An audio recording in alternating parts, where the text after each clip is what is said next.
વાગડ તાલુકાના જરોદ નજીક આવેલ હાંસાપુરા ગામે પતિએ 21 વર્ષની પત્નીને ગળામાં ચાકુના ઘા મારી મોતને ઘાટ ઉતારી દેતા પોલીસે હત્યારા પતિની ધરપકડ કરી કાર્યવાહી હાથ ધરી છે। વાગડ તાલુકાના હાંસાપુરા ગામમાં મધરાત્રે પતિએ 21 વર્ષીય પત્નીને ગળામાં ચાકુનો ઘા મારી મોતને ઘાટ ઉતારી દેવાની બનેલી ઘટનાએ સનસનાટી મચાવી મૂકી હતી। પતિ અન્ય યુવતી સાથેના પ્રેમ સંબંધના કારણે 3 માસના લગ્ન જીવનનો કરુણ અંત આણ્યો હતો। પોલીસે હત્યારા પતિની ધરપકડ કરી કાર્યવાહી હાથ ધરી છે। જરોદ ગામ પાસે આવેલ હાંસાપુરા ગામમાં રહેતા રઘુવીરસિંહ ઉર્ફે રઘુ વિજયસિંહ ચૌહાણના લગ્ન 3 માસ પૂર્વે સાબરકાંઠા જિલ્લાના બાદલજીના મુવાડા ગામની 21 વર્ષીય સ્નેહા સાથે જ્ઞાતિના રીત રિવાજ મુજબ ધામધૂમથી થયા હતા। 2.5 માસના જ લગ્ન જીવનમાં પતિ રઘુના અન્ય યુવતી સાથે પ્રેમ સંબંધ હોવાની જાણ થઈ હતી, જેના કારણે નવદંપતિ વચ્ચે કંકાસ શરૂ થયો હતો।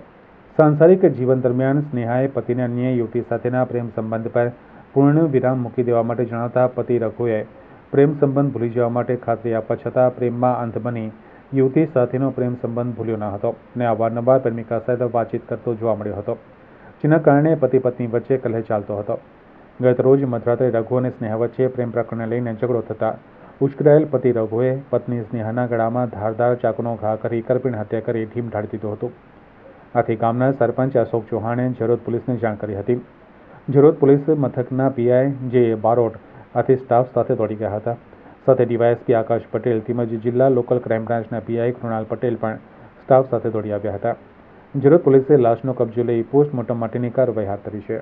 ગઈ રાત્રિના સમયે હાંસાપુરા ગામે એક સ્નેહાબેન વાઇફ ઓફ રઘુભાઈ ચૌહાણનું મર્ડર થયેલાની વિગત જણાઈ આવેલી છે। તો પોલીસને સવારે ગામના સરપંચ દ્વારા જાણ કરેલી આ રીતનો એક બનાવ બનેલો છે। એ આધારે પોલીસ ત્યાં ગામ પર જઈ અને તપાસ કરતા સ્નેહાબેનનું મર્ડરની વિગત જણાઈ આવેલ છે અને હાલ તપાસ ચાલુ છે। સ્નેહાબેનના પપ્પાની ફરિયાદ લઈ અને આગળની કાર્યવાહી હાલ જરોદ પોલીસ દ્વારા કરવામાં આવી રહી છે।